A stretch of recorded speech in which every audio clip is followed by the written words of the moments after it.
On termine les TikTok du jour avec l'exercice suivant, en sachant que pour tout n étoile, pour tout x dans 0,1, on a cette égalité-là. En déduire la deuxième égalité qui est encadrée. Et alors oui, comme vous le voyez écrit en haut, ben voilà, moi je suis professeur particulier de mathématiques, professeur indépendant. J'opère surtout en classe prépa, mais aussi au lycée et dans une moindre mesure au collège.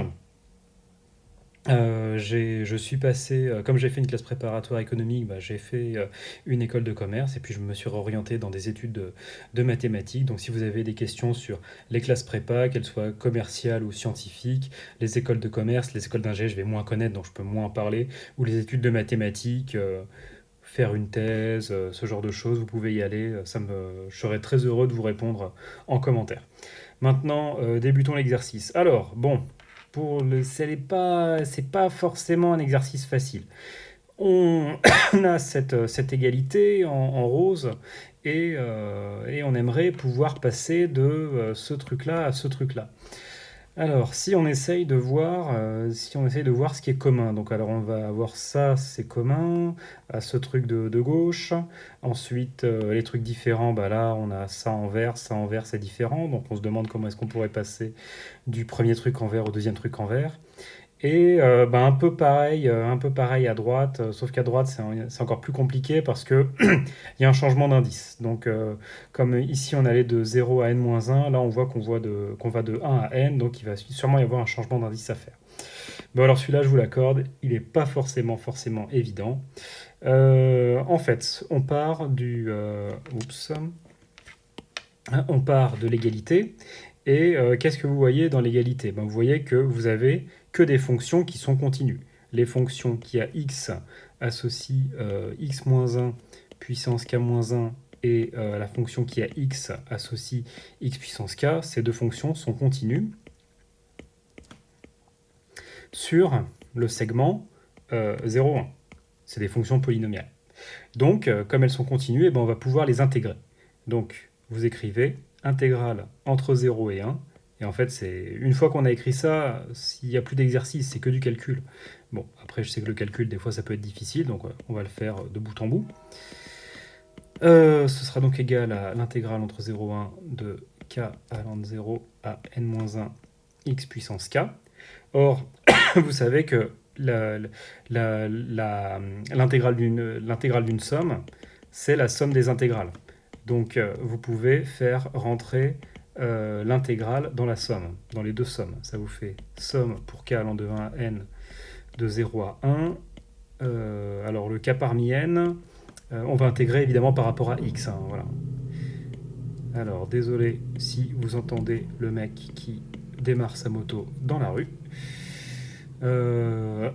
Alors, ça, ce sera égal à somme pour k allant de 0 à n-1, intégrale entre 0 et 1. J'ai oublié le dx ici, je l'ai aussi oublié ici. Intégrale entre 0 et 1, xk dx. Ça, c'est indépendant de x, donc vous pouvez le mettre ici. Par contre, c'est pas indépendant de k, donc ne le sortez pas de la somme, hein, surtout pas. Ce qui vous fait somme pour k allant de 1 à n, k parmi n, intégrale entre 0 et 1 de x-1, k-1 dx. Et à gauche, à droite, on va déjà commencer à calculer une primitive. Ça se calcule facilement. Ça, vous avez que c'est rien d'autre que une primitive de x puissance k. C'est x puissance k plus 1 sur k plus 1 qu'on va évaluer entre 1 et 0. Je ne vais pas tout réécrire, ça vous fait 1 puissance k plus 1 sur k plus 1 moins 0 puissance k plus 1 sur k plus 1, c'est-à-dire qu'en gros ça vous fait 1 sur k plus 1. Ça, vous trouvez une primitive de ça, de x moins 1 puissance k moins 1. Vous trouvez que c'est x moins 1 puissance k sur k. Voilà, c'est ça. Je ne me suis pas trompé. Compris entre 1 et 0. Vous faites le même calcul que ce qu'on a fait à droite. Le calcul vous donne moins 1 puissance k sur k. Donc, vous avez que la somme pour k allant de 1 à n de k parmi n moins 1 puissance k sur k est égal à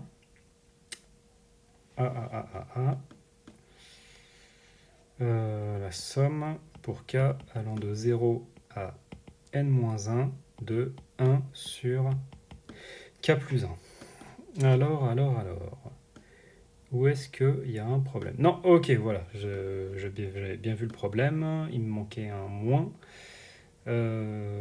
Oui, ici, ça vous fait pas moins 1 puissance k sur k, ça vous fait moins 1 puissance k. Il faut juste remplacer en faisant bien attention au signe.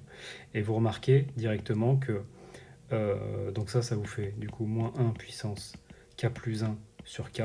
Et ça, vous pouvez le réécrire que c'est moins 1 puissance k moins 1 sur k. Donc le k-1 il sort de là.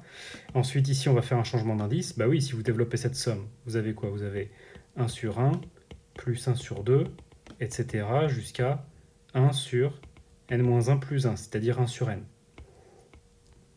Donc à droite, à gauche, vous avez ce que vous voulez. K allant de 1 à n, k parmi n moins 1 puissance k moins 1 sur k. Ah zut. Moins 1 k moins 1 qui est égal à, donc vous faites un changement d'indice, vous avez que k varie entre 1 et n de 1 sur k. Et c'est bon, on a bien le truc qui est encadré en haut. Voilà, j'espère que cette série de vidéos sur le binôme de Newton vous a plu. On continuera sans doute demain.